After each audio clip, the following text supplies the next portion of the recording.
नमस्कार। सब्जियों की बढ़ती कीमत परेशान कर रही है।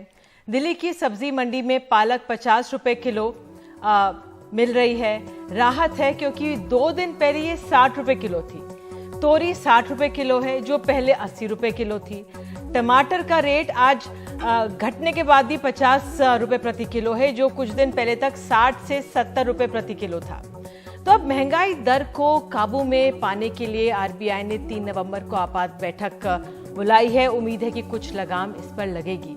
हालांकि हमारे नेताओं की तरफ से महंगाई पर कोई बड़ा बयान नहीं आया है। बहरहाल दिल्ली, गुजरात, हिमाचल प्रदेश, दिल्ली एमसीडी के चुनावों के लिए प्रचार और तैयारियां जोरों पर हैं। दिल्ली में आम आदमी पार्टी और बीजेपी एमसीडी चुनाव विधानसभा चुनावों की तर्ज पर लड़ रही है। इतनी बयानबाजी उन चुनावों के लिए जिनकी तारीखों का ऐलान अभी होना बाकी है। तो आम आदमी पार्टी कूड़े के पहाड़ नुमा ढेरों को मुद्दा बना रही है, तो बीजेपी यमुना जी की गंदगी को।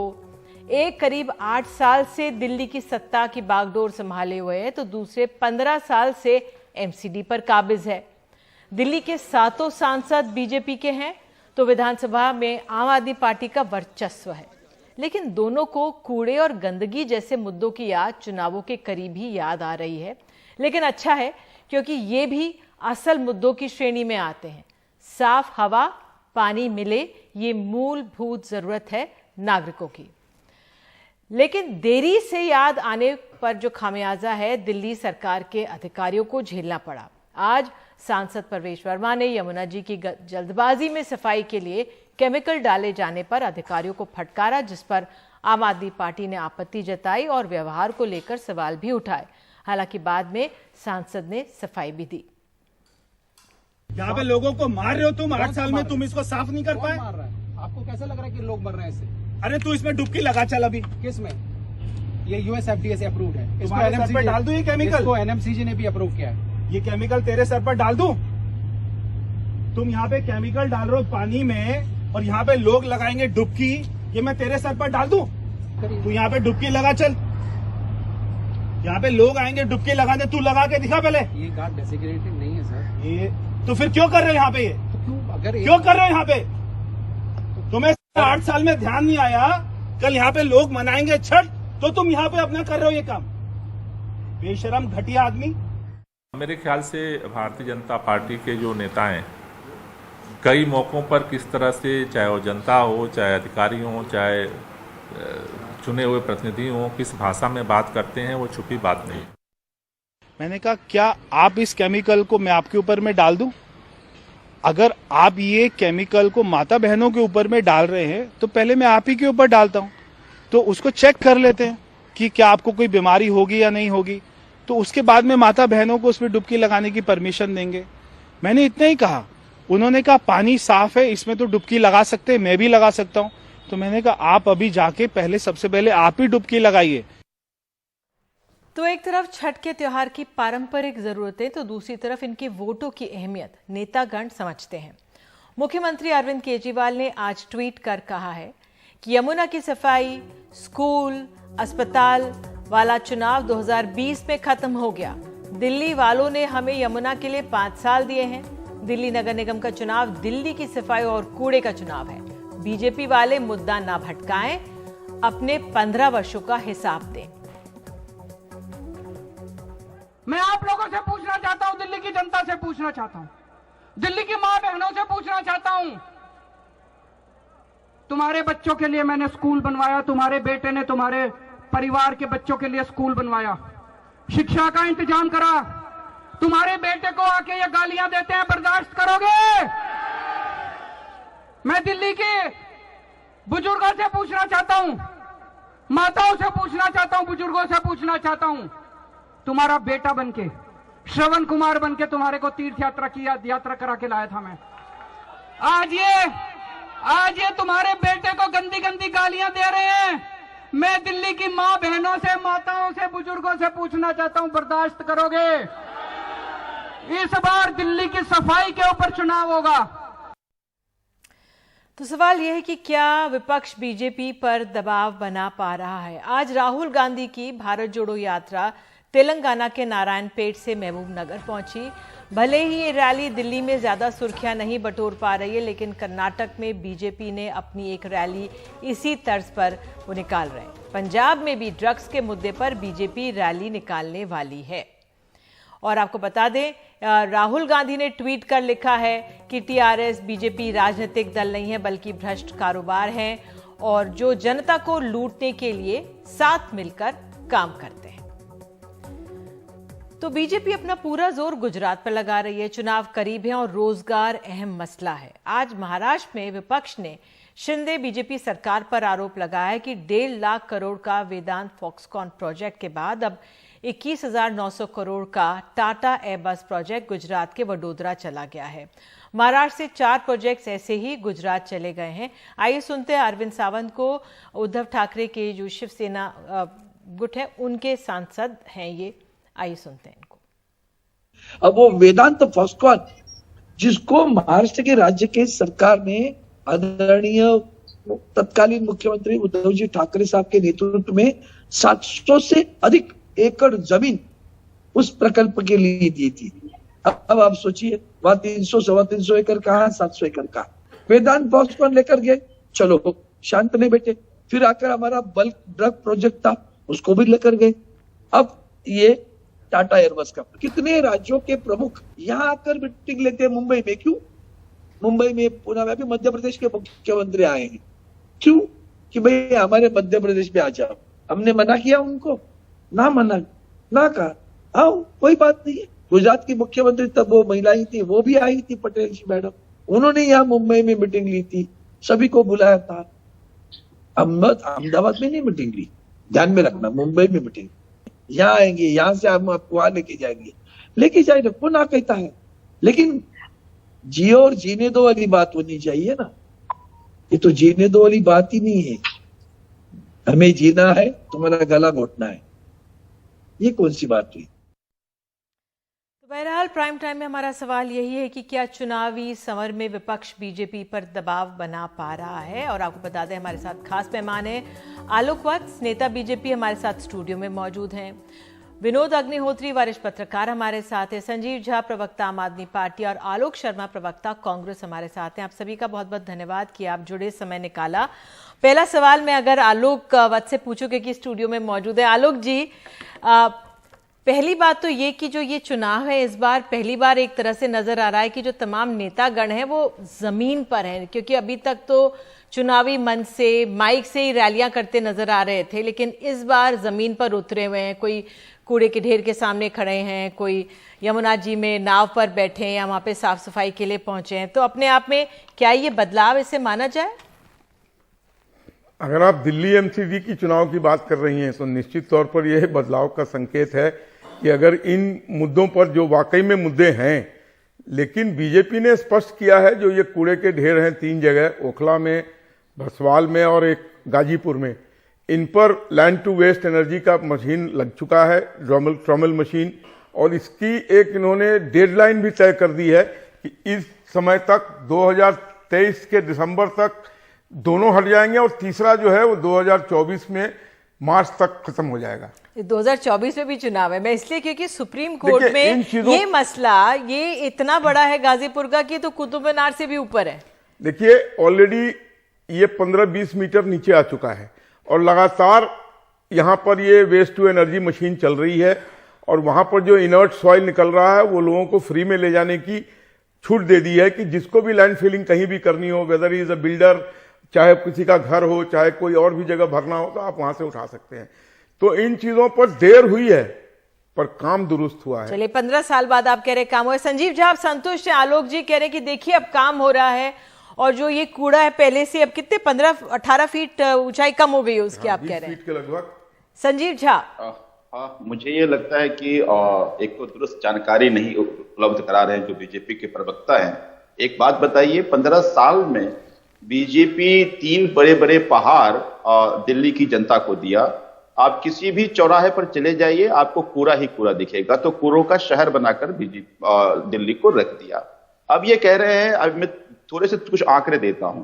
गाजीपुर लैंडफिल साइट में 2800 मीट्रिक टन कूड़ा रोज आता है और इनके जो मशीन लगे हुए वो मशीन 1300 मीट्रिक टन रोज ट्रीट करता है।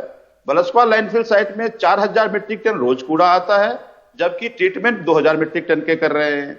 अगर ओखला लैंडफिल साइट की बात करें 3600 मीट्रिक टन कूड़ा रोज आता है और 1600 मीट्रिक टन ट्रीट करते हैं। तो इससे तो साबित होता है कि रोज कूड़े का पहाड़ बढ़ रहा है और घट नहीं रहा है। दूसरी बात, ये जो मशीन, ट्रॉमल मशीन जिसको कहते हैं, ये लगाए हुए हैं, उसमें बड़ा भ्रष्टाचार है। 17.5 लाख का ये मशीन और 18 लाख रुपए पर महीने के हिसाब से किराए पर चला रहे हैं मशीन को। तो एमसीडी को इन लोगों ने भ्रष्टाचार का अड्डा बनाकर रख दिया। वो जब 2017 का जब चुनाव था तो आपको याद होगा मनोज तिवारी जी ने कहा था कि हम 1.5 साल में पूरे दिल्ली के कूड़े के पहाड़ को खत्म कर देंगे, पूरे दिल्ली 100 दिन के अंदर चमक जाएगा। तो क्या अब इनकी ये हिम्मत है कि ये कह दें कि अगर कूड़े का पहाड़ हमने नहीं हटाया तो हमें वोट नहीं करना? दिल्ली की जनता बता देगी इनकी औकात। तो दिल्ली की जनता ने भी अब ये ठान लिया है कि इस बार जिस तरह से पूरे दिल्ली को उन्होंने कूड़ों का शहर बना दिया, अब दिल्ली में एमसीडी में भाजपा मुक्त एमसीडी हम बनाना है।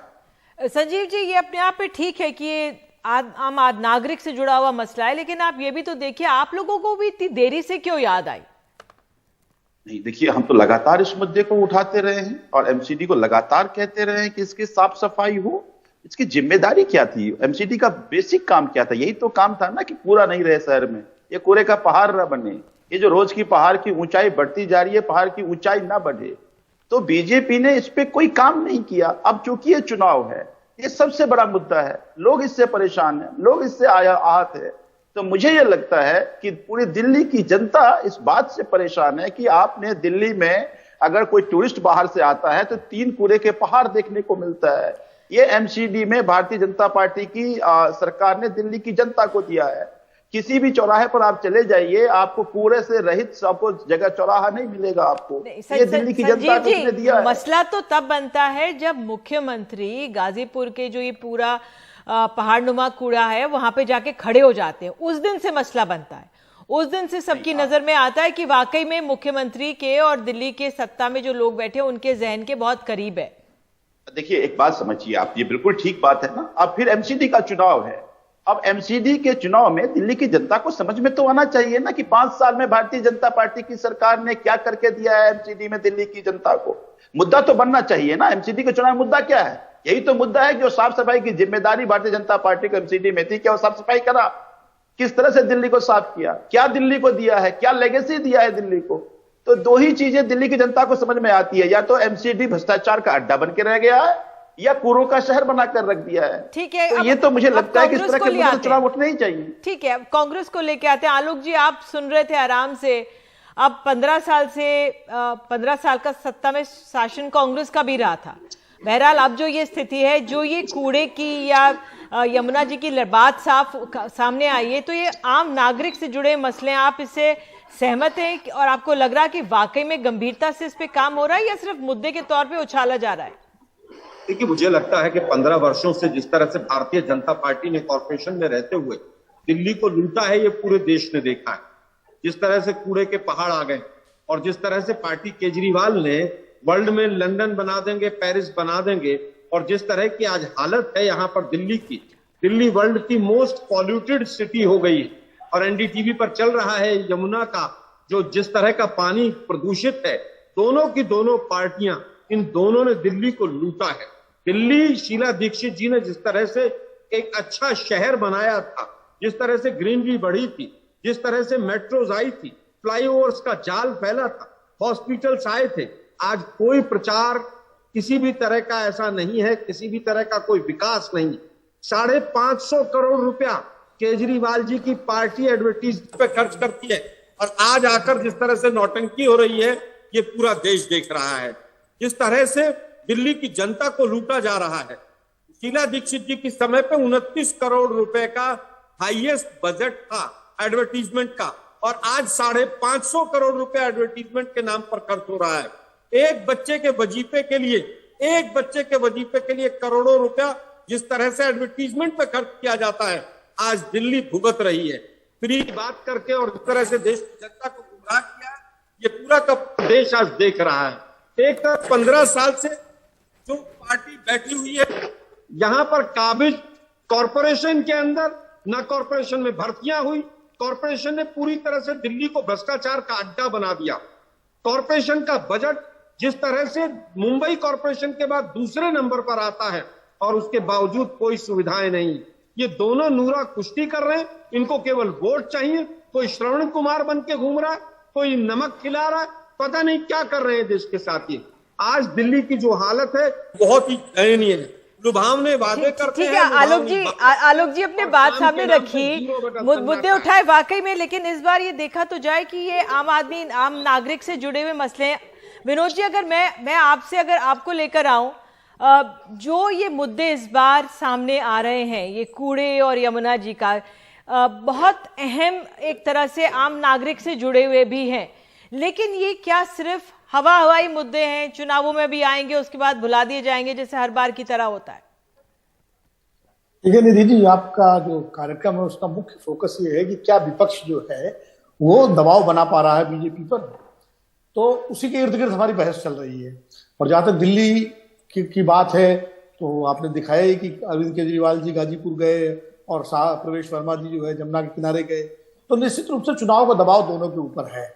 एमसीडी का चुनाव एक तरह से दिल्ली विधानसभा जैसा चुनाव होगा या लोकसभा की 7 सीटों जैसा चुनाव होगा, और एमसीडी चुनाव के नतीजे जो है वो 2024 की तस्वीर भी तय करेंगे, क्योंकि आम आदमी पार्टी पंजाब जीतने के बाद बहुत उत्साहित है और उसको लगता है कि 2024 के लोकसभा चुनाव में वो एक बड़ी प्लेयर बनकर उभरना चाहती है, गुजरात वाया पंजाब और गुजरात और दिल्ली के रास्ते।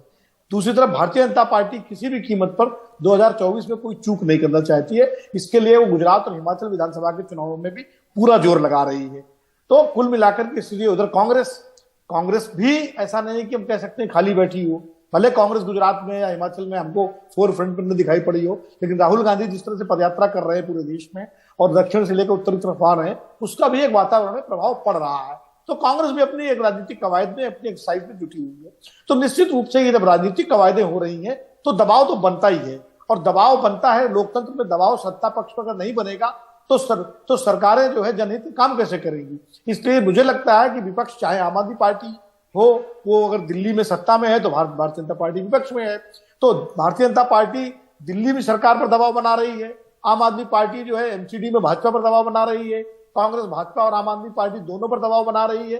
तो मुझे लगता है बहुत बेहतर स्थिति है लोकतंत्र के लिए। लेकिन मैं बार बार कहता हूं कि अभी ये जमुना की सफाई, कूड़े की गंदगी, ये सारे मुद्दे उठाए जा रहे हैं, लेकिन देर सवेर चुनाव जैसे नजदीक आते जाएंगे तो देखिएगा चुनाव कहां जाएगा। चुनाव फिर वही हिंदुत्व के ध्रुवीकरण पर, तुष्टीकरण, फिर जैसे अब गणेश लक्ष्मी जी का एक कार्ड खेला है अरविंद केजरीवाल जी ने, तो वो हिंदुत्व का ही एक नया रूप है। वो हिंदुत्व का जो वोट बैंक है, जनाधार है भारतीय जनता पार्टी का, उसमें एक सेंध लगाने की कोशिश है। तो जाहिर है भाजपा भी इसका जवाब देगी। तो कुल मिलाकर के आखिर में चुनाव जो है, मुझे जो लगता है हमेशा होता है, अभी जनहित के मुद्दों पर चल रहा है मामला। ये दोनों मुद्दे बहुत महत्वपूर्ण है, और सबसे बड़ा मुद्दा तो जो आपने जिससे कार्यक्रम शुरू किया था, महंगाई का है। मैं आज मुंबई में हूं, मैं एक दुकान पर गया था कुछ जगह, तो 62 रुपए किलो गेहूं मैंने देखा। मध्य प्रदेश का पता नहीं कौन सा गेहूं काटा नहीं, खड़ा गेहूं उसमें लिखा हुआ था 62 रुपए किलो, और एक गेहूं की वेरायटी 44 रुपए किलो। अब बताइए, अगर ये हाल है महंगाई का, तो ये हमारे राजनीतिक दल कर क्या रहे हैं?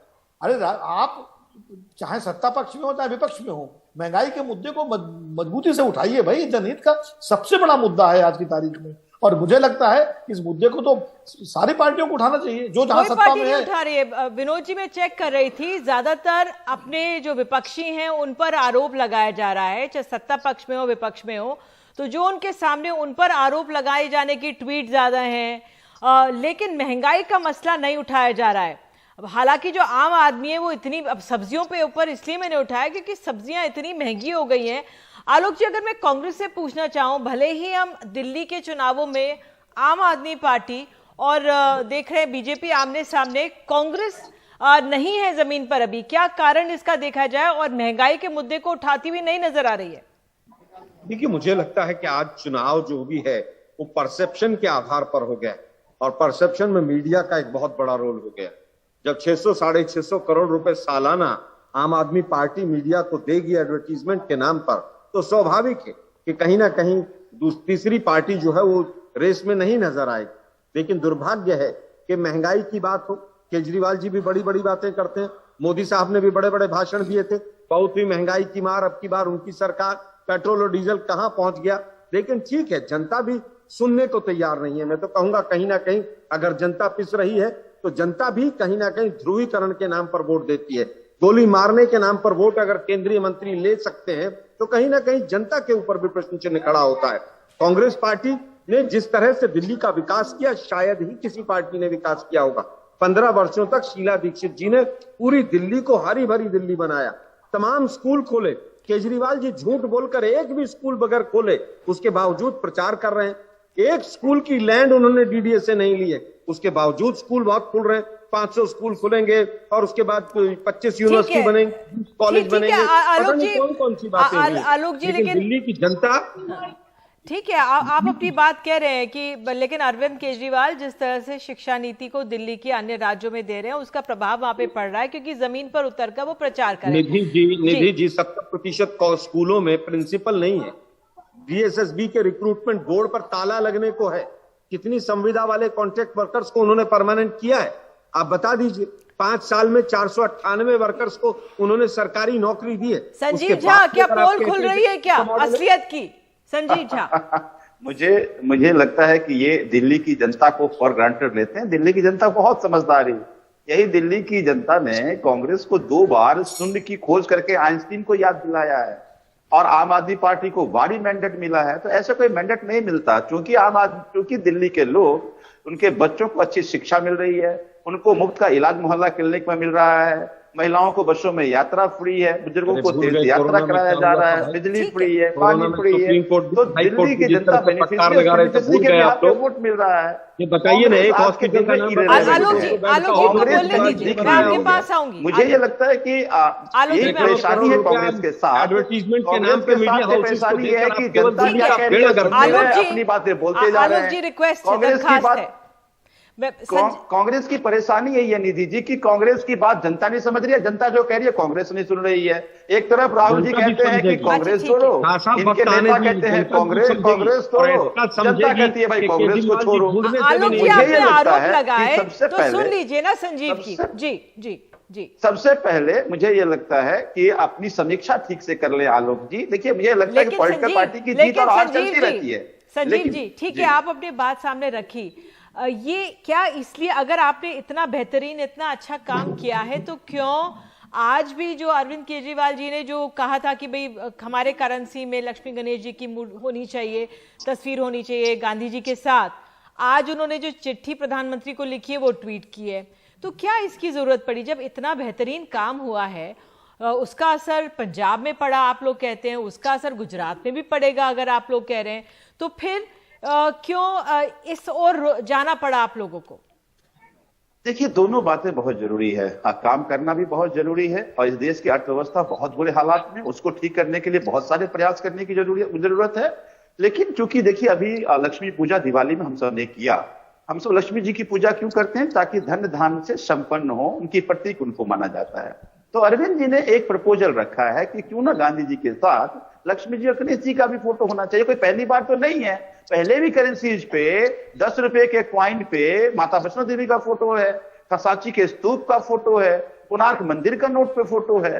तो उनका ये सजेशन है कि क्यों ना लक्ष्मी जी और गणेश जी का भी फोटो हो, उनका भी आशीर्वाद मिले। तो अगर आपका काम और भगवान का आशीर्वाद दोनों साथ में रहेगा अगर, तो ये आपका प्रयास सार्थक सफलता की तरफ जाएगी। बस निवेदन था, लेकिन मुझे नहीं पता। ये भी तो कहा जाता है ना कि भाई हम धर्मनिरपेक्ष देश हैं, तो फिर क्यों लक्ष्मी जी और गणेश जी की तस्वीरें हों? ये भी तो एक सवाल है ना।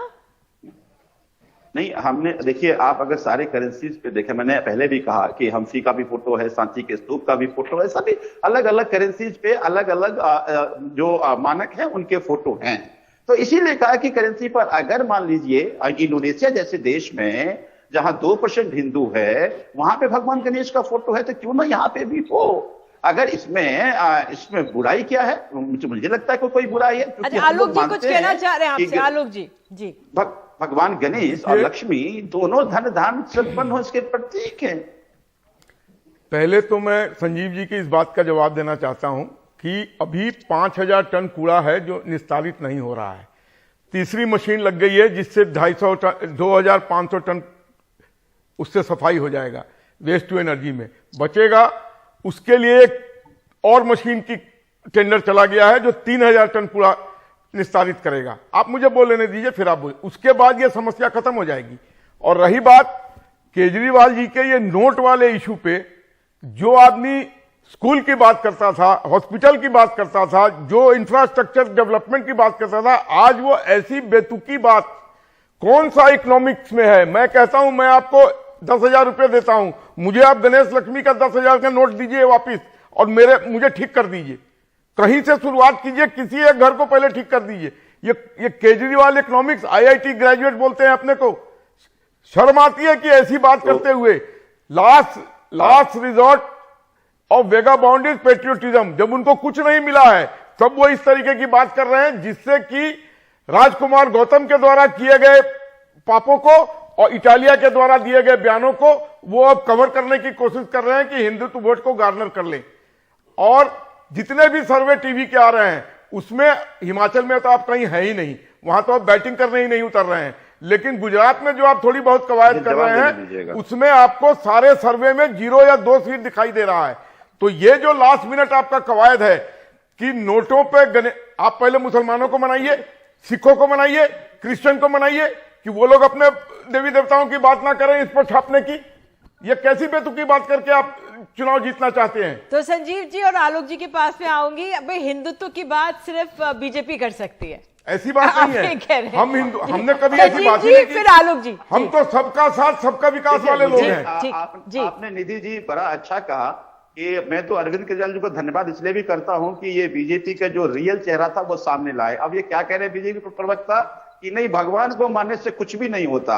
कल तक इसका मतलब है मैंने ये नहीं कहा भगवान को मानने से कुछ नहीं होता। मैंने ये नहीं कहा, मैंने भगवान का गलत इस्तेमाल करने की बात को बोला है। गणेश जी की पूजा करने से आपका भला नहीं होगा, आपको धन धान्य की पूर्ति नहीं होगी। सरस्वती का मैं ये कह रहा हूं कि आपके कर्म भी करने पड़ेंगे और भगवान में विश्वास रखना पड़ेगा। किताब पर यूपीएससी का एग्जाम दीजिए और सरस्वती का उसका फोटो लगा दीजिए। इससे ये साबित हो गया, आपको परिश्रम करना होगा, आपको रास्ते ढूंढने होंगे, आपको कवायद करनी पड़ेगी आगे बढ़ने की, तभी कुछ हो सकता है। ये फोटो लगाने से देवी देवता का कोई आने वाला नहीं है। इनके लिए धर्म धंधा का विषय है, आस्था का विषय नहीं है। आस्था में कोई कमी है हमारे? हम तो पहले भी आस्थावान थे, आज भी आस्थावान है और आगे भी आस्थावान रहेंगे। लेकिन आस्था का गलत इस्तेमाल नहीं करने देंगे। गणेश जी की पूजा करने से किसी तरह की आपकी जो मनोकामना है उसकी पूर्ति। गणेश जी की पूजा अपने घर में कीजिए ना, जितना करना है। चौराहे पर थोड़ी कीजिएगा आप, कीजिए जितना पूजा करना है अपने घर में। अभी तो दिखाइए अपने बेटे का सरस्वती का फोटो लगा के किताब पर। अच्छा ठीक है, आपने अपनी बात रखी है, आप प्लीज। बेतुकी बातें हैं। आलोक जी आप कुछ कह रहे थे। ठीक है आलोक जी आप कुछ कह रहे हैं, फिर मैं विनोद जी के पास आती हूँ। जो पार्टी कहती थी कि राम मंदिर की जगह हॉस्पिटल बना दो, आज राम मंदिर में जाऊंगा नहीं, कभी मत्था टेकने नहीं जाऊंगा, ये है अरविंद केजरीवाल के बोल। सुनिए बात को, सुनिए। दूसरी चीज मैं तो कह रहा हूं हनुमान जी का भी फोटो लगा लो, रामचंद्र जी का भी। अरे जेब में पैसे तो होने चाहिए। पैसे तो मोदी और केजरीवाल जी ने दोनों ने सबकी जेब से निकाल लिए। अब ये फोटो लगाने की नौटंकी बंद करो।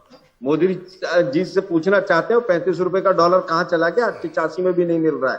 और केजरीवाल जी से पूछना चाहते हैं दिल्ली का सारा टैक्स का पैसा ये गुजरात के चुनाव में और पंजाब के चुनाव में लगा दिया।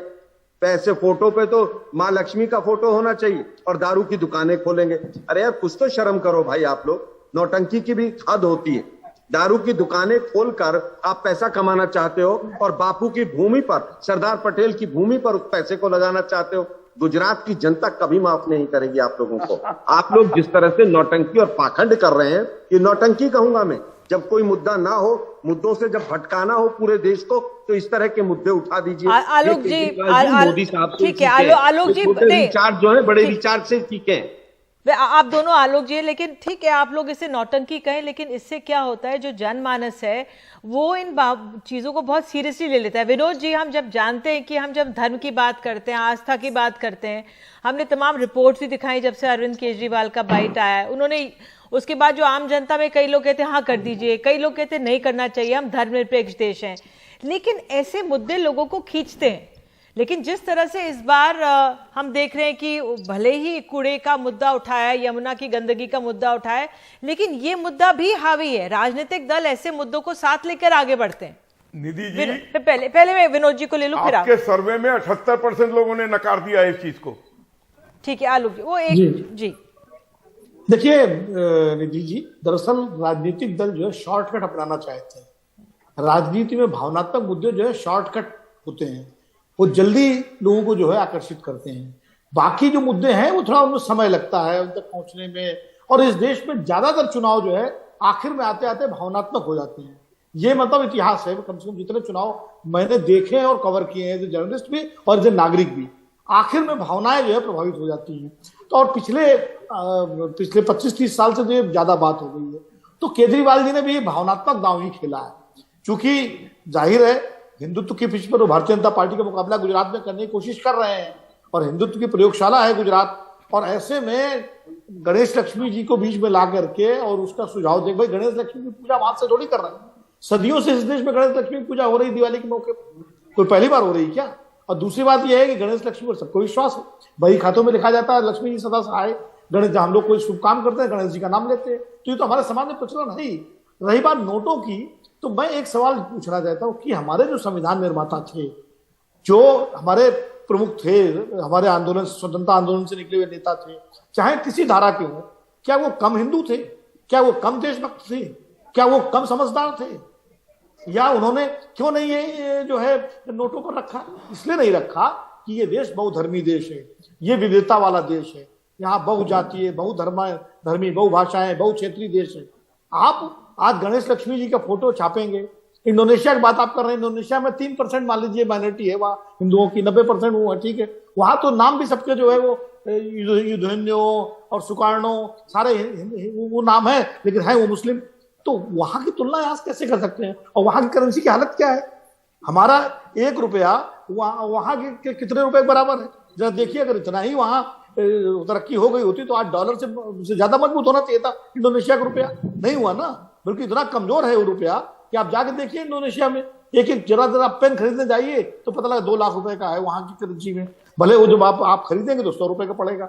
तो इस तरह की चीजें मुझे लगता है ये गिमिक है, और भारतीय जनता पार्टी की जो भाषा है, केजरीवाल जी उसी भाषा में उससे मुकाबला कर रहे हैं। भाजपा क्योंकि भावनात्मक मुद्दे उठाती रही है, चाहे वो राम मंदिर का मुद्दा हो, चाहे वो जो है विश्वनाथ कॉरिडोर हो, जितने धार्मिक और सांस्कृतिक मुद्दे हैं, भारतीय जनता पार्टी ने अपने सांस्कृतिक राष्ट्रवाद से जोड़ दिया।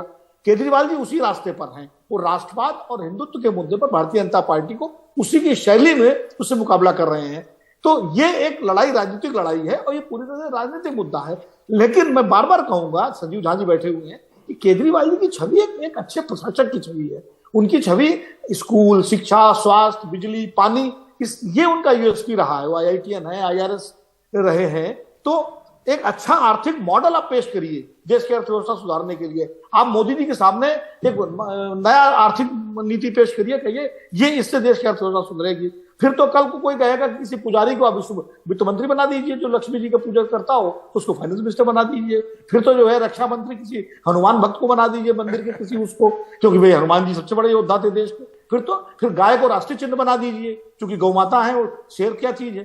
तो कुल मिला के फिर ये बात रुकेगी कहाँ जाके आप रुकेंगे भाई? ये भाजपा के लिए भी, आम आदमी पार्टी के लिए भी, और कांग्रेस तो इस मामले में चूंकि उसके साथ समस्या ही आ जाती है कि वो इधर जाए कि उधर जाए। कांग्रेस ने दांव खेला था उत्तर प्रदेश में, राम मंदिर आंदोलन जब चल रहा था तो राजीव गांधी जी ने शिलान्यास करवाया अयोध्या का, इसलिए कि हिंदू खुश हो जाएंगे। लेकिन और उधर मुसलमानों को खुश करने के लिए शाहबानों वाला फैसला पलटा। नतीजा क्या हुआ?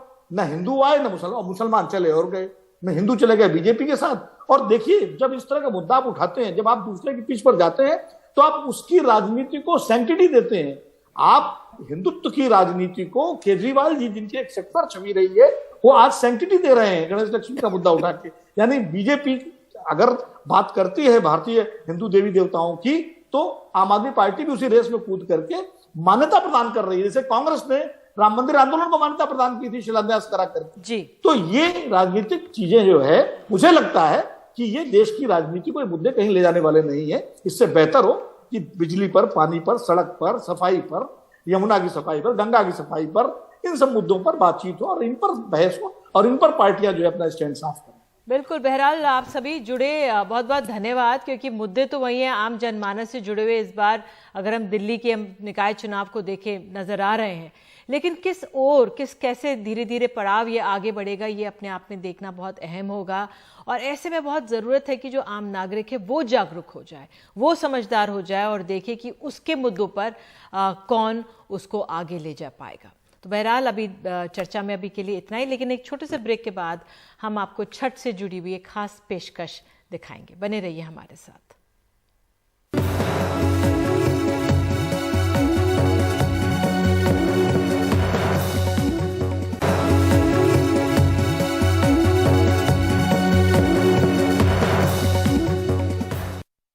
छठ पूजा से पहले हर साल की तरह इस साल भी उत्तर प्रदेश और बिहार की ट्रेनें खचाखच भरी हैं। ट्रेनों में जगह नहीं है। बिहार और पूर्वी उत्तर प्रदेश की फ्लाइट्स के टिकट्स के जो दाम हैं 3 से 4 गुना तक बढ़ गए हैं। 27 साल के ऋषि श्रीवास्तव दिल्ली एयरपोर्ट पर स्पाइस जेट के काउंटर से दरभंगा का टिकट लेकर निकले हैं। अमूमन दिल्ली से दरभंगा का टिकट 4000 से 5000 का होता है, लेकिन आज की एक टिकट के लिए ऋषि को 17,000 रुपए देने पड़े हैं। छठ पूजा पर घर पहुंचना है तो किसी तरह टिकट खरीदा है। हर 1 मिनट पे 11,000 से 17,000 का 5,000 का डिफरेंस था। अब मेरे पास प्रूफ 86,000 6 लोगों का मैंने पे किया। जिन्हें ना ट्रेन में टिकट मिली और ना बस में, वो मजबूरी में उधार लेकर किसी तरह त्योहार पर बिहार पहुंचने के लिए 17 से 20,000 की हवाई टिकट खरीद रहे हैं। 1 लाख रुपए, मतलब कितनी, और मतलब ट्रेन में तो टिकट मिली नहीं होगी। ट्रेन में तो नहीं मिली है टिकट, इसीलिए स्पेशल वगैरह सभी देख लिया, कहीं नहीं मिला तो हमने इससे जाना शुरू किया। त्योहार में घर पहुंचने थे। क्या कहना चाहेंगे सरकार के जो लोग सुन रहे हैं आपको? जो इस तरह का रेट का जो है, हम लोग का नहीं रहते हुए भी दूसरे तीसरे से पैसे लेकर ही हमने टिकट मंगवाया है, क्योंकि जाना जरूरी है। फर्स्ट पर्व महत्वपूर्ण है। छठ पूजा के दौरान पटना, गया, दरभंगा, बनारस जाने वाली उड़ानों का किराया 3 से 4 गुना बढ़ा है। 28 तारीख को दिल्ली से गया की टिकट 16,000 की, दिल्ली से दरभंगा की टिकट 18,000 रुपए की, दिल्ली से पटना की टिकट 17,800 रुपए की, दिल्ली से वाराणसी की टिकट 17,000 रुपए की है। 29 तारीख को दिल्ली से दरभंगा की टिकट 13,000, दिल्ली से गया की 10,000, दिल्ली से पटना की 10,000 और दिल्ली से वाराणसी की टिकट 9,000 रुपए है। आम दिनों में ये किराया अधिकतम 5,000 रुपए होता है। डायनेमिक फेयर्स हैं, यानी जितनी मांग होगी उतना ज्यादा फ्लाइट्स का किराया होगा, तो कैसे घर जाएंगे? तो सरकार को कुछ करना चाहिए, इस डायनेमिक फेयर पर कैपिंग करनी चाहिए ताकि लोग खुशी से अपने घर जाएं। ये तस्वीरें नई दिल्ली रेलवे स्टेशन की हैं, जहां ट्रेनों में सीट तो सपना है, खड़े होने की भी जगह नहीं, और जिनके पास पैसे हैं उनके लिए भी फ्लाइट की टिकट लेना महंगी खीर साबित हो रहा है। दिल्ली से सौरभ शुक्ला की रिपोर्ट, एनडीटीवी इंडिया। लोक आस्था का महापर्व छठ शुरू हो गया है। देश भर में जगह जगह छठ पर्व मनाया जा रहा है। ये 4 दिनों का महापर्व है, जिसकी शुरुआत शुक्रवार से हुई है। हम आपको मशहूर गायिका स्मिता रंजन का छठ गीत सुना रहे हैं। आप सबको छठ महापर्व की हार्दिक शुभकामनाएं।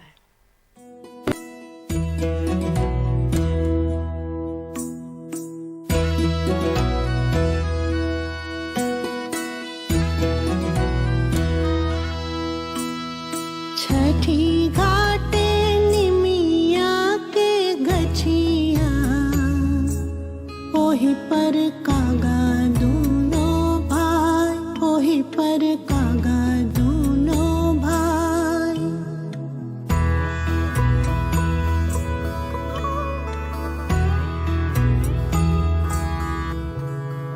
पूछे ताड़ा हो बड़ा भैया, कौन माई के हो पुजाई, कौन देव के अर्घ दियाई।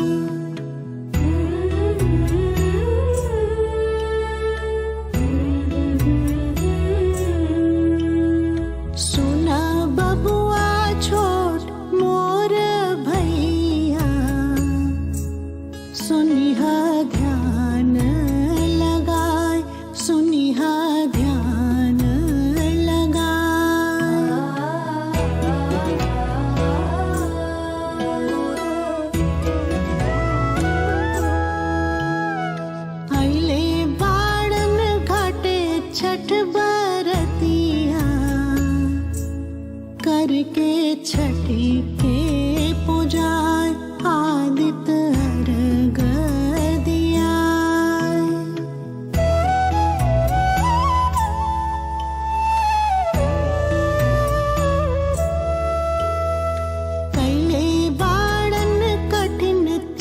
बरतिया ठाड़ हुई है पनिया में जाए, ठाड़ हुई है पनिया में जाए।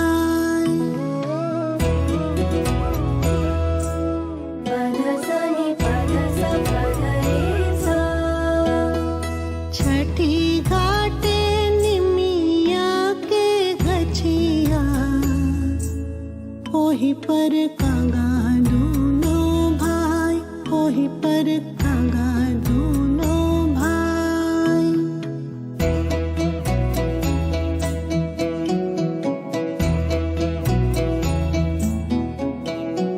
फल फूल नरियर केरवा लौले बाड़न दौरा सजाए, लौले बाड़न सुपली सजाए।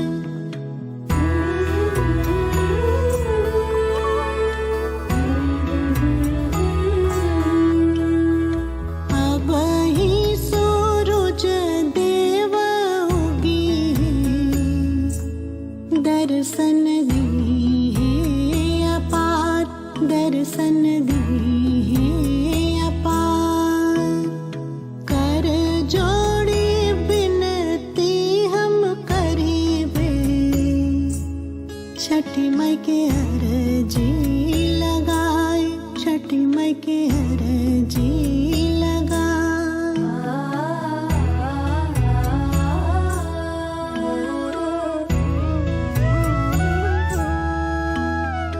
केहू मांगे अन्न धन सोनवा, मांगली है पुतवाए माई, मांगली है पुतवाए माई। दी है भारत पल छठी मैया, अचरा भदी है आशीष, अचरा भदी